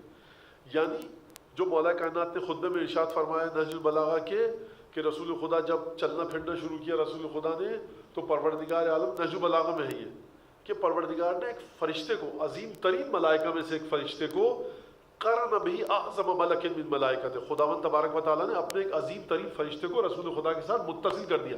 قرانا کا مطلب یہ چپکا دیا، رسول خدا کے ساتھ ساتھ ساتھ رہتا تھا. اب کوئی یہ کہے کہ رسول خدا کو یہ کیسے پتا تھا، وہ کیسے پتا تھا؟ تو فرشتہ تھا، وہ خدا سے پیغام لے کر بتا رہا ہے رسول خدا کو. اس کا مطلب کیا ہے کہ رسول خدا کی کسی نے تربیت نہیں کی. یہی بات تقریباً اس سے ملتی جلتی بات امام چھٹے امام فرما رہے ہیں. تو ان کی تربیت کیا ہوتی ہے؟ ان کی تربیت کوئی انسان نہیں کرتا، پروردگار کی براہ راست تربیت ہوتی ہے. پھر اس کے بعد آخر میں امام فرما رہے ہیں کہ ان کے ساتھ علم یدل علی صدق مقالتہ و جواز عدالتہ، ان کے پاس ایسی حجت ہوتی ہے اور ان کا علم ایسا ہوتا ہے کہ جو دلیل ہوتا ہے کہ ان کی عدالت پر یہ عادل ہیں، با انصاف ہیں، ظلم نہیں کرتے، اور ان کی بات کی سچائی پر کہ ہم خدا کی طرف سے آ رہے ہیں. بھائی کل میں کھڑے ہو کر کہہ دوں بازار میں کہ میں پیغمبر ہوں، آخر زمان ہوں. وہ جو آیا تھا پیغمبر 14 سال پہلے مکے میں، نعوذ باللہ، اس نے میری بشارت کی خبر دی ہے، کیا دلیل ہے آپ کے پاس کہ میں جھوٹ بول رہا ہوں؟ چھٹے امام فرما رہے ہیں جو بھی پیغمبر آتا ہے اس کے بعد ایسا علم ہوتا ہے کہ جو دلالت کرتا ہے اس بات پر کہ سچ بول رہا ہے اور یہ عادل ہے، ظالم نہیں ہے. کیسا علم ہوتا ہے؟ اب جس کو چیک کرنے جا کر علم کے ساتھ گفتگو کرے رسول خدا کے ساتھ، وہ بتا دیں گے. اور یہ واقعات معجزات آپ کے سامنے ہیں کہ جو معجزات رونما ہوئے، ائمہ کے ساتھ اسی طرح سے معجزات رونما ہوئے. اس مرحلے میں امام اور رسول برابر ہے، پیغمبر برابر ہے کہ امام سے بھی کوئی آ کر کے میں کیسے مانوں. اب وہ چلا خراسان سے خط لے کر، اس کے پاس خط ہے، تو خراسان والوں نے کہا کہ بھائی امام تو شہید ہو چکے ہیں، اب کس کے پاس جانا؟ تو وہ بڑے عقل مند لوگ تھے، بامعرفت تھے، کہا کہ جو بغیر پڑھے جواب دے دے اس کے پاس جانا. تو اس نے کہا بہرحال امام نے کہا جواب دو. تو مہر ٹوٹی بھی نہیں تھی، جو وہ مہر لگا کے لایا تھا خراسان سے، مہر ٹوٹی بھی نہیں تھی، اور جب وہاں جا کر کھولا تو اس کے اوپر جواب لکھا ہوا تھا. تو یہ ایک کیا ہے؟ دلیل ہے اس بات کی، مہر ٹوٹی نہیں ہے. بہرحال یہ ختم ہو گئی بات. اگلی روایت امام جعفر صادق علیہ السلام سے، اور منصور ابن حازم راوی ہے، اور کہتا ہے کہ میں نے امام جعفر صادق علیہ السلام سے آ کر کہا کہ پروردگار عالم، مجھ سے گفتگو ہوئی. دوسری روایت میں مجھ سے گفتگو کی لوگوں نے، تو میں نے یہ کہا کہ خداوند تعالیٰ اس سے کہیں بلند مرتبہ ہے. خوب توجہ کیجیے گا. ایک توحید کیا ہے کہ ہم اونٹ، پہاڑ، جنگل، ہاتھی، بھیڑ، بارش، برسات، کھیت کھلیان دیکھ کر کے خدا ہے. ایک یہ کہ خدا کے ذریعے خدا کو سمجھے. یہ دو باتیں ہیں نا، حدیثوں میں بھی آئی ہیں. تو منصور ابن حازم کہہ رہا ہے کہ میں نے چھٹے امام سے کہا کہ خداوند تعالیٰ سے یہ پہلے حدیث گزر چکی ہے لیکن آ رہی ہے، دھیرے دھیرے ہم اس انوائرمنٹ میں جا رہے ہیں کتاب الحجت کی. تو کہہ رہا ہے کہ میں نے کہا کہ خدا اس سے کہیں زیادہ بلند و بزرگوار و برتر ہے کہ چیزوں کے ذریعے خدا کو پہچانا جائے. درخت، ہاتھی، بھیڑ، بکری کے ذریعے تم خدا کو پہچانو، خدا اس سے کہیں برتر ہے. امام نے صدقتا، یہ وہ حدیث ہے جو حدیث نہیں ہے لیکن حدیث کے لیول پر ہے. یہ منصور ابن حازم کے جملے ہیں. امام نے کہا صدقتا، تم نے سچ کہا. اگر امام کہہ رہے تم نے سچ کہا تو ہم یہ کہہ سکتے ہیں کہ یہ بات صحیح ہے. ٹھیک ہے. کہہ رہا پھر میں نے کہا ان من عرف ان لہ ربا، جو یہ پہچان لے کہ اس کا ایک خدا ہے، یبغی لہ، تو اس کو جب آپ کا خدا ہے آپ نے مان لیا تو آپ کے اوپر کیا ڈیوٹی آ جاتی ہے؟ تو اس ڈیوٹی یہ آتی ہے کہ فرض یہ آتا ہے کہ بھائی مجھے کرسی دی گئی ہے، میں اکاؤنٹنٹ ہوں، میں مینیجر ہوں، میں کچھ بھی ہوں، مجھے کرسی دی گئی. اس کا مطلب یہ ہے کہ مجھے ایک سسٹم میں لایا گیا ہے تو مجھے کرنا کیا ہے. پھر آپ کو جاب ملے، آپ جا کے روز پوچھتے مجھے کیا کیا کچھ نہیں بیٹھے رہے، آپ بھی پریشان، کچھ تو کرنا ہوگا مجھے.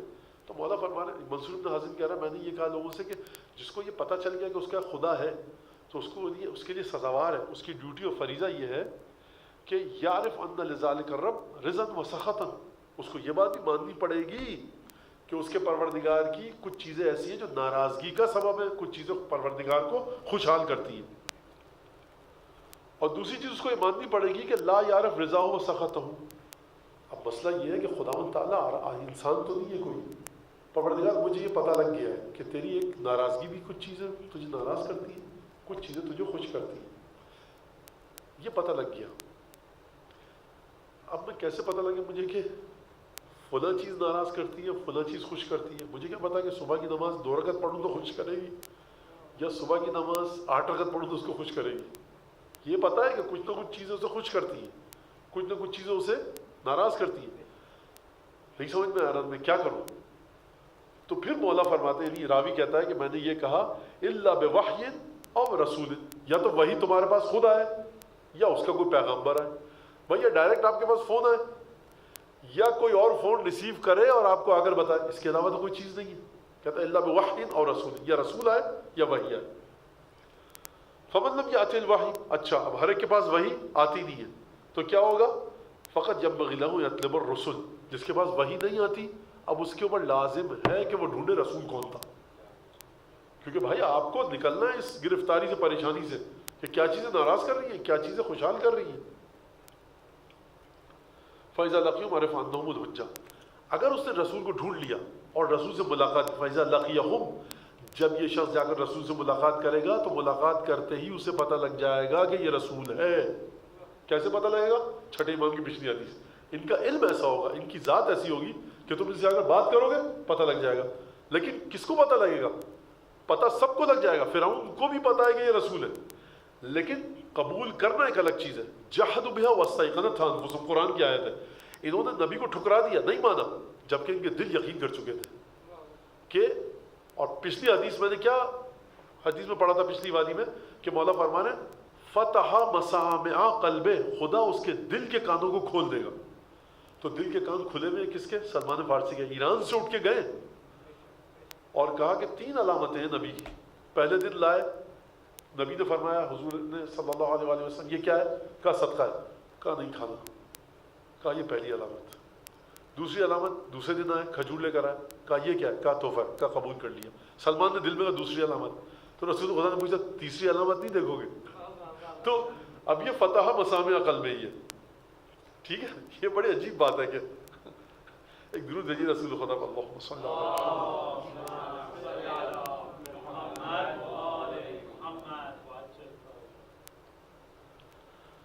دیکھیے گفتگو بڑی زبردست چل رہی ہے.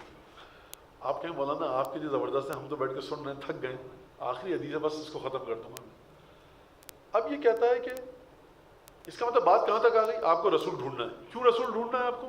کیونکہ آپ کو یہ یقین ہے، پتہ ہے آپ کو کہ کچھ چیزیں خدا کو میرے ناراض کرتی ہیں، کچھ چیزیں خوش کرتی ہیں. رسول تک جانا ہے. اب یہاں تک بات آئی تو امام نے کہا کہ اذا لقیہم عرف انہم الحجہ، جب تم رسول کے پاس جا کر ملو گے سمجھ جاؤ گے خدا کی حجت. یعنی اتنی واضح شخصیت ہے رسول خدا کی اور ہر پیغمبر کی.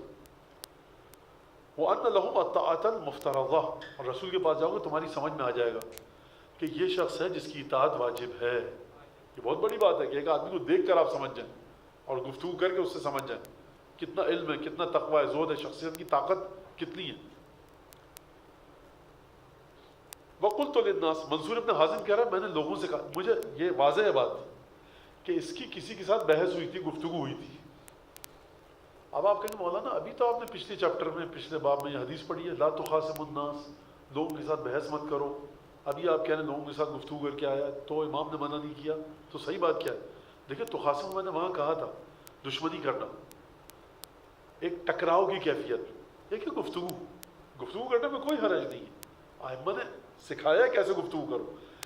جو ہمیں ملتا ہے سب سے پہلے تاریخ میں، وہ سب سے پہلے درس علم کلام عقائد پر گفتگو کرنے کا طریقہ جو ہمیں ملتا ہے وہ امام زین العابدین علیہ السلام کے شاگرد ملتے ہیں کہ جو چھٹے امام کے زمانے تک موجود تھے۔ امام سجاد کون؟ چوتھے امام۔ امام جعفر صادق چھٹے امام۔ تو چوتھے امام کے شاگرد زندگی ملی ان کو، اور وہ زندہ تھے کہ جنہوں نے امام زین العابدین علیہ السلام سے عقائد پر گفتگو کرنے کا فن اور طریقہ سیکھا تھا۔ اور بھی جائیں تو مولا کائنات کے زمانے میں بھی ثبوت ملتا ہے۔ دیکھیں یقیناً مولا کائنات نے سکھایا ہوگا، رسول خدا نے سکھایا ہوگا، میں کیا بات کر رہا ہوں جو چیز ہم تک نقل ہو کے آئی ہے۔ مولا کائنات کے زمانے میں بھی ایسے ثبوت ملتے ہیں، لیکن بہت دوسری سطح تھی۔ اب سطح کا مطلب کیا ہے؟ مولا کی سطح کی بات نہیں کر رہا، یعنی جو اس وقت ضرورت تھی، جو شاگرد جس لیول کے تھے، تو یہ ہمیں ملتا ہے۔ اس کا مطلب ہے گفتگو کرنا الگ ہے، تو خاصم و مخاصمت دشمنی کرنا ایک الگ ہے، دونوں میں فرق ہے۔ وہ کہتا ہے میں نے لوگوں سے کہا گفتگو کے دوران، منصور ابن حازم کہہ رہا ہے چھٹے امام سے، یعنی شاگرد استاد کے سامنے آ کر بتا رہا ہے کہ میں نے یہ کام کر کے آیا۔ کہہ رہا ہے میں نے لوگوں سے کہا کہ تعلمون ان رسول اللہ کان هو الحجۃ من اللہ علی خلقہ، یہ بات تم لوگ جانتے ہو نا؟ منصور ابن حازم کہہ رہا ہے چھٹے امام کے شاگرد لوگوں سے، تم جانتے ہو نا رسول خدا حجت خدا تھے اللہ کی طرف سے، یہ تو مانتے ہو؟ قالوا بلا، ہاں مانتے ہیں، سب مانتے ہیں رسول خدا کی طرف سے حجت تھے۔ قلت، پھر میں نے پوچھا فحین مضى رسول اللہ صلی اللہ علیہ وآلہ وسلم من كانت الحجۃ علی خلقہ، اچھا رسول تو تھے، جب رسول چلے گئے تو پھر کون ہے حجت؟ رسول کے جانے کے بعد 10 ہجری 28 صفر آنکھ بند ہو گئی رسول کی، اب رسول کے بعد کون حجت؟ اسی طرح کی روایت پہلے پڑھی جا چکی ہے اور آئے گی بعد میں بھی۔ کون ہے رسول خدا کے بعد حجت؟ تو لوگوں نے کہا القرآن، قرآن حجت ہے۔ اب یہ روایت یہاں تک جو پہنچی ہے اس روایت سے الگ ہو رہی ہے۔ آپ لوگوں کو یاد ہوگا ایک آدمی آیا تھا دمشق سے، جو لوگ آئے تھے پچھلی کلاسز میں ان کو پتہ ہوگا کہ دمشق سے ایک آدمی آیا تھا مناظرہ کرنے کے لیے، اور پھر وہاں پہ بھی یہی بات ہوئی تھی کہ حجت کون تھا، تو اس نے کہا کہ رسول خدا، کہا رسول کے بعد، کہا قرآن سنت۔ تو وہ یہ روایت اور وہ روایت یہاں تک ایک ہے۔ وہاں پر بھی ہشام بن حکم کے ساتھ جو گفتگو ہوئی تھی راوی نے، اس نے کیا کہا تھا؟ کون ہے حجت خدا کی لوگوں پر؟ سب سے پہلی نبی کریم۔ جب نبی کریم چلے گئے تو قرآن، جب قرآن تک لے آیا تھا وہ جو دمشق سے آیا تھا شام سے، پھر ہشام بن حکم نے ایک موڑ کاٹا تھا جس پر اس کو بیچارہ کر دیا تھا، بدبخت کر دیا تھا اس کو۔ یہاں پر ایک دوسرے انداز سے بحث ہو رہی ہے۔ اگر یہ کہا جائے کہ یہ حدیث اس حدیث کی تشریح ہے، شرح ہے، تو غلط نہیں ہوگا، مطلب سمجھ میں آ جائے گی دونوں حدیثوں کو۔ بڑی زبردست بات کی ہے، کہہ رہا ہے منصور ابن حازم کہہ رہے ہیں کہ فنظر تو فی القرآن، تم کہہ رہے ہو تم لوگ قرآن حجت ہے، اچھا ٹھیک ہے قرآن پڑھ لیتے ہیں۔ پھر کہہ رہے ہیں میں نے قرآن کو دیکھا، مطالعہ کیا، فَإِذًا، اب یہ ایک عجیب مسئلہ ہو گیا، هو يخاصم به المرجئ والقدری والزندیق الذي لا يؤمن به حتى يغلب الرجال بخصومته۔ اب مسئلہ یہ ہے کہ قرآن کو جب میں نے جا کر دیکھا تو جو شخص یہ کہہ رہا ہے کہ اللہ ہم پر جبر کے ذریعے گناہ کرواتا ہے، اللہ جبر کے ذریعے ہم سے اچھے کام کرواتا ہے، وہ بھی قرآن سے دلیل لا رہا ہے۔ جو کہہ رہا ہے کہ خدا کچھ نہیں ہے، وہ بھی قرآن سے دلیل لا رہا ہے۔ جو کہتا ہے کہ انسان آزاد ہے، جو چاہے کرے، وہ بھی قرآن سے دلیل لا رہا ہے۔ تو میرے بھائی ایک چیز ہے، سمجھ میں نہیں آ رہا کہ خدا جابر ہے یا آزاد چھوڑ رکھا ہے۔ میری بات سمجھ رہے ہیں آپ؟ ایک کتاب ہے اور ہر آدمی جو سماج میں مدینے کی گلیوں میں چلنے والے مختلف لوگ ہیں، ایک کہہ رہا ہے کہ ہم مجبور ہیں، ہم جو بھی گناہ کرتے ہیں، جو بھی ثواب کرتے ہیں، خدا ہم سے زبردستی کرواتا ہے۔ اس کا نتیجہ کیا ہوگا؟ اس کا نتیجہ یہ کہ جنت جہنم کیسی؟ یاد ہے آپ کو پچھلے ہفتے جو جنگ صفین والی روایت گئی تھی، اس میں اس نے کہا تھا کہ اگر ہم خدا کی قضا و قدر سے گئے تو کیا ثواب اور کیا گناہ، ہم نے اتنی تکلیفیں اٹھائیں پھر کیا فائدہ؟ پھر مولانا نے اس کی توضیح دی تھی۔ تو اگر ایک آدمی قرآن سے کیا نکال رہا ہے؟ یہ نکال رہا ہے کہ ہم انسان مجبور ہیں، مجبور نہیں ہوتا تو میں یہاں نہیں آتا، مجبور نہیں ہوتا تو نماز قضا نہیں کرتا، مجبور نہیں ہوتا جھوٹ نہیں بولتا، فلاں چیز نہیں کرتا، مجبور ہوں میں۔ ایک اور کہہ رہا ہے آ کر عالم کہ انسان آزاد ہے، تو یہ جو کہہ رہا ہے انسان آزاد ہے اور یہ جو کہہ رہا ہے انسان مجبور ہے، یہ دونوں نظریات ٹکرا رہے ہیں یا نہیں ٹکرا رہے؟ تو قرآن آیا ٹکراؤ کو ختم کرنے کے لیے، صراط مستقیم کے لیے. تو میں آیا ہوں آج مسلمان ہونا چاہ رہا ہوں. کس کی بات مانوں؟ اس کی بات مانوں جو کہہ رہا ہے کہ تم مجبور ہو، یا اس کی بات مانوں جو کہہ رہا ہے تم آزاد ہو؟ قرآن حجت ہے. حجت وہ ہوتی ہے کہ جو فیصلہ کن فیصلہ سنائے. آپ کو تو قرآن ٹکرا رہا ہے، بس بھائی قرآن کو جب غلطی سے پاک کر لو نا تب آنا اسلامی تبلیغ کرنا. کہہ رہا ہے یہ تو اچھا، یہ گفتگو کر رہا ہے لوگوں کے ساتھ، لوگوں کو پکڑنے کے لیے. کہہ رہا ہے نظر تو فی القرآن، میں نے قرآن میں دیکھا تو قرآن کے ذریعے مرجعی، یعنی وہ جو کہہ رہا ہے کہ عقیدہ کافی ہے، جتنے بھی بڑے بڑے گناہ کر لو، یعنی نعوذ باللہ من ذالک، سید الشہداء کو قتل کر لو، عقیدہ تمہارا صحیح ہے، جنت میں چلے آؤ گے. جو یہ آدمی کہہ رہا ہے سب کچھ خدا کروا رہا ہے ہم سے. اور یہ آیات بھی پڑھی ہیں اور جملے بھی پڑھے ہیں، یہی عبید اللہ ابن زیاد نے بھی، یزید نے بھی. تو عز من تشاء و تذل من تشاء، خدا کی مشیت تھی، اس نے ہم کو عزت دی. نعوذ باللہ ثم نعوذ باللہ، تم کو ذلیل کیا. تو یہی عقیدہ ہے کہ بھائی عقیدہ تو خدا کروا رہا ہے سب کچھ. تو یہ بھی قرآن کی آیت پڑھ رہا ہے، اور بی بی نے اس کے جواب میں قرآن کی آیت ہی پڑھی ہے جو میں نے ابھی آپ کے سامنے پڑھی تھی. تو قرآن کے ذریعے مرجعہ جو فرقہ ہے، مرجعہ جو کہتا ہے عقیدہ کافی ہے، عمل جو بھی کر لو، یہ بھی قرآن سے دلائل لے کے آ رہا ہے. اور جو قدری ہے، یعنی جو کہہ رہا ہے کہ جبر ہے، جو ہم کام کرتے ہیں اپنی مرضی سے کچھ نہیں کرتے، سب خدا کرواتا ہے، وہ بھی قرآن سے دلیل لا رہا ہے. اور زندیق جو ملحد ہے وہ بھی قرآن سے دلیل لا رہا ہے. اور ہمارے یہاں ہم اپنے بچپنے میں دیکھتے تھے جو کمیونزم کا بہت بول بالا تھا اس وقت، اور دوبارہ کمیونزم ہو سکتا ہے کہ زندہ ہو کر آئے، تو وہ لوگ بھی قرآن سے، سلمان فارسی سید الشہداء کے کربلا کے واقعے سے دلیل لا کر نکال کے لے آتے تھے. خود وہ کمیونسٹ جو ہوتے تھے وہ یہیں سے دلیلیں نکال کر لاتے تھے. تو سب کے سب قرآن سے یہ چیزیں نکال کر لا رہے ہیں اور بحث کر رہے ہیں. کبھی یہ اس کو چت کر رہا ہے، کبھی وہ اس کو چت کر رہا ہے. اچھا دلائل قرآن سے ہی لا رہے ہیں. تو قرآن ایک نقطے کی طرف اس کا مطلب اشارہ نہیں کرتا. اگر ایک نقطے کی طرف اشارہ نہیں کرتا تو پھر کیسے حجت ہے؟ میں حجت کے معنوں کو اور واضح کر دوں. آپ نے کہا 3 و 4 میں شک، کیا کریں؟ میں نے کہا توضیح مسائل کھولیے اپنے مرجے کی، آپ کا جو مرجے ہے ایکس وائی زیڈ کوئی بھی. آپ نے لکھا دیکھیں یہاں سے نکل رہا ہے 3 و 4 میں شک ہو، نماز توڑ دو. یہ کہہ 3 و 4 میں شک ہے، 4 پر بنا رکھو اور نماز مکمل کرو. توضیح مسائل پہ عمل کرنا ہے. آپ کہیں گے بھائی میں کیسے کروں؟ اس دفتر کی مہر لگی ہے، ادھر یہ مسئلہ لکھا ہے، ادھر یہ مسئلہ، اس کا مطلب ہے اس کی کریڈیبلٹی زیرو ہو گئی. تو اگر آپ نے یہ بات مان لی کہ اسلامی دنیا میں مدینے میں 5-6 فرقے تھے عقائد کے لحاظ سے، سب ٹکرا رہے تھے اور سب قرآن سے اپنے دلائل نکال کر لا رہے تھے، تو یہ قرآن کی حجیت باقی بچی یا نہیں بچی؟ اس کا جواب دو مجھے. یہ کہاں پر آنا چاہ رہا ہے؟ کتاب الحجت. حجت یعنی حجت خدا. حجت خدا یعنی یہ نام جو لکھا ہوا ہے یہاں پر. اچھا اب کہہ رہا ہے کہ عرف تو ان القرآن لا یکون حجتا. میں نے لوگوں سے کہا بھائی جب میں دیکھ رہا ہوں تو تم لوگ سب جو آڑی ترچھی باتیں کر رہے ہو سب قرآن سے لا رہے ہو، تو مجھے سمجھ میں آ گیا قرآن حجت نہیں ہو سکتا. اچھا اگر نہیں کیسے کہہ دیا تم نے؟ کافر ہو گئے. بھائی اگر قرآن حجت ہے تو مجھے ایک چیز نکال کے بتاؤ نا. تم سب قرآن سے بات کر رہے ہو اور سب ایک دوسرے سے ٹکرا رہے ہو، تو قرآن حجت نہیں ہے. الا بقیم، مگر قرآن کا ایک سرپرست ہونا چاہیے جو آیت کو صحیح ٹریک پر ڈال کر سمجھائے. الا بقیم، سرپرست چاہیے قرآن کا. فما قال فی من شیء کان حقا، وہ جو سرپرست ہوگا قرآن کا، وہ جو قرآن کے بارے میں کچھ بھی کہے گا وہ حجت ہوگا. تم لوگ اپنی عقلوں کو مت بڑھاؤ. اور یہ ہم نے ایک حدیث پڑھی تھی یہاں پر، اگر آپ کو یاد ہو، حضرت امیر المومنین علیہ السلام کی، جسے مولا نے فرمایا تھا فاستنطقوا القرآن ولن ينطق لكم. تم لوگ بہت قرآن کر رہے ہو نا میرے سامنے، قرآن کو بلواؤ، بولے قرآن. تم کہہ رہے ہو قرآن سے دلیل لائیں گے آپ کے خلاف یا علی، تو قرآن کو بلواؤ نا. چپ ہے قرآن. فلن ينطق لكم ولن ينطق، تمہارے لیے قرآن کبھی بول ہی نہیں سکتا، قرآن کو میں بلواؤں گا.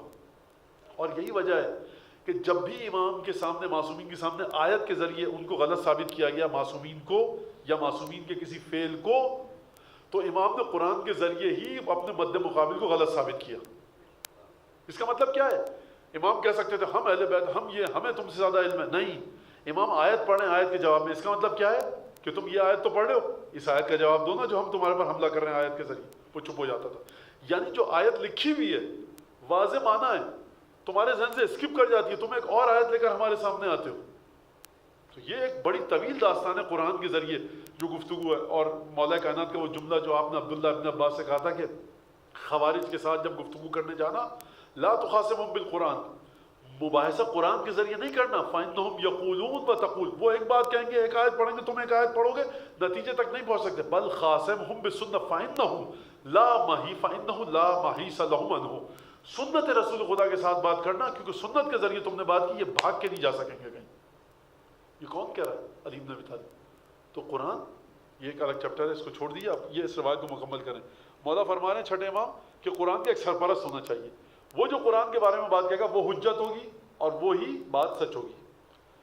فقلت لهم، میں نے ان سے کہا من قیم القرآن، یہ بتاؤ قرآن کا سرپرست. تو اچھا دیکھو تم یہاں تک تو آ گئے کہ قرآن کا ایک سرپرست ہونا چاہیے. مانتے ہو؟ ہاں مانتے ہیں، کیونکہ دیکھ رہے ہیں نا مدینہ میں 10 قسم کے لوگ گھوم رہے ہیں، ہر آدمی قرآن سے دلیل نکال رہا ہے. قرآن کا سرپرست ہونا چاہیے. اچھا بتاؤ قرآن کا سرپرست کون ہے؟ میں ہوں، یہ مولانا، آپ لوگ کون ہے قرآن کا سرپرست؟ تو میں نے لوگوں سے پوچھا، یہاں تک تو آ گئے، اب بتاؤ قرآن کا سرپرست کون ہے؟ تو فقالو، انہوں نے جواب دیا عبداللہ ابن مسعود. یہاں پر ابن مسعود لکھا، عبداللہ ابن مسعود. عبداللہ ابن مسعود کوفے کے اندر بھیجا تھا، اور خلافت ثانیہ کے دور میں، خلافت دوم کے دور میں یہ قاضی بھی تھے، اور ایک آپ کہیے کہ ایک شخصیت، بہرحال ایک وزن رکھتی ہے شخصیت اسلامی دنیا میں، اسلامی حلقوں میں اور رسول خدا کے صحابیوں میں. ایک شخصیت ہے تھوڑی سی ہٹی ہوئی، ایک جدا ہے تھوڑی سی شخصیت ان کی، عبداللہ ابن مسعود کی، اگر آپ کہیں تو. کس لحاظ سے؟ کیونکہ ان کی فضیلت میں حدیثیں نقل ہوئی ہیں، علماء اسلام نے نقل کی ہیں کہ عبداللہ ابن مسعود قرآن کا علم رکھتے ہیں، قرآن سکھایا انہوں نے جا کر، اور مولا کائنات کی فضیلت میں بھی انہوں نے بہت ساری کچھ روایتیں نقل کی. لوگوں کا عبداللہ ابن مسعود قرآن کا سرپرست ہے. وقت کانا یعلم یا وقت کانا یعلم، دونوں پڑھا جا سکتا ہے. وہ عمر یعلم، ان کو بھی قرآن کا علم تھا. وہ حذیفہ ابن یمان، حذیفہ یعلم یا یعلم، قرآن سکھاتے تھے، قرآن کا علم تھا حذیفہ کو. یہ 3 آدمیوں کے نام لیے لوگوں نے مجھ سے. اچھا میں نے کہا ٹھیک ہے. پھر میں نے ان سے کہا قلت کلہ، یہ جو تم نے 3 ہستیوں کے نام لیے ہیں بڑی عظیم الشان برگزیدہ، یہ ان کو پورا کا پورا قرآن آتا تھا؟ واقعی یہ منصور ابن حازم زبردست آدمی تھا، یہ کس طرح سے بحث کر رہا ہے. کہا کلہ قالوا لا، یہ پورا تو نہیں آتا تھا. فلم اجد احدا یقال انه یعرف کلہ، تو کہہ رہا ہے کہ اچھا میں نے کسی کو نہیں دیکھا کہ جو کہتا پورا قرآن آتا تھا، سوائے ایک کہ لوگوں سے پوچھو پورا قرآن کس کو آتا تھا، سب علی کا نام لے رہے ہیں. وَإِذَا كَانَ الشَّيْءُ بَيْنَ الْقَوْمِ فَقَالَ هَذَا لَا أَدْرِي وَقَالَ هَذَا لَا أَدْرِي وَقَالَ هَذَا لَا أَدْرِي. یہ تم نے 3 آدمیوں کے نام لیے. جب بھی بحث ہوتی تھی کبھی قرآن میں یہ پھنستا تھا تو کہتا تھا یہ مجھے نہیں پتا، جو اس کو پتا ہوتا تھا کہتا تھا اس کا مجھے نہیں پتا، کبھی وہ کہتا تھا مجھے نہیں پتا. تو ان میں سے ہر آدمی مختلف جگہوں پر پھنس جاتا تھا. اس کا مطلب یہ ہے کہ ان کو قرآن پورا کا پورا نہیں آتا تھا. پورا کا پورا قرآن ایک آدمی کو آتا تھا، اس کا نام میں نے لے لیا.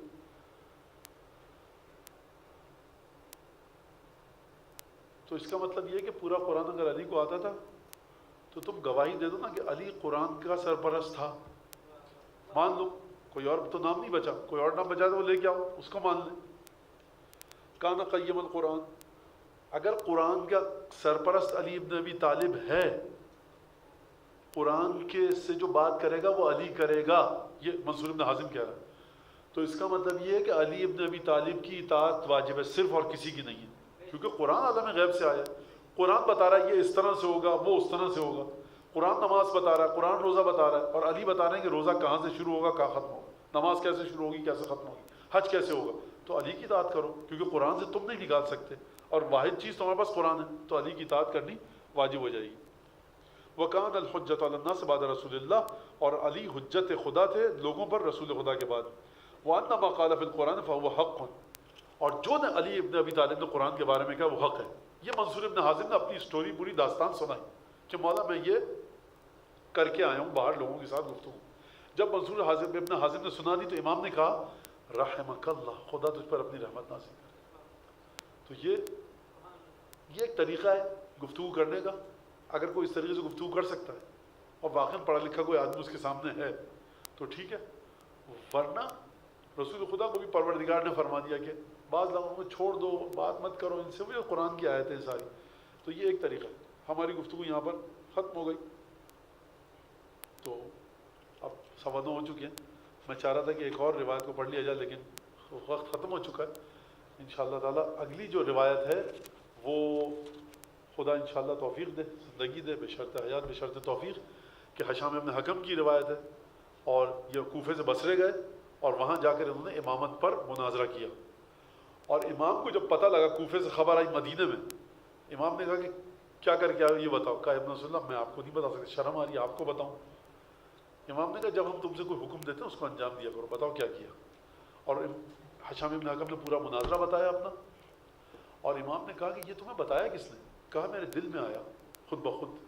امام نے کہا توریت کے اندر مناظرہ موجود ہے، تمہیں کیسے پتہ لگا؟ امام کو حیرت نہیں ہو رہی ہے، امام سوال کر رہے ہیں تاکہ روایت ثبت ہو جائے اور یہ ثابت ہو جائے کہ جب پروردگار عالم کسی کے دل کو متصل کر دیتا ہے تو وہ توریت جو اس نے پڑھی بھی نہیں ہے، کہہ رہا مطلب میری زبان پہ جاری ہو گیا بس اسی طرح سے. تو یہ ایک بڑی عجیب بات ہے. انشاءاللہ تعالیٰ اگلے ہفتے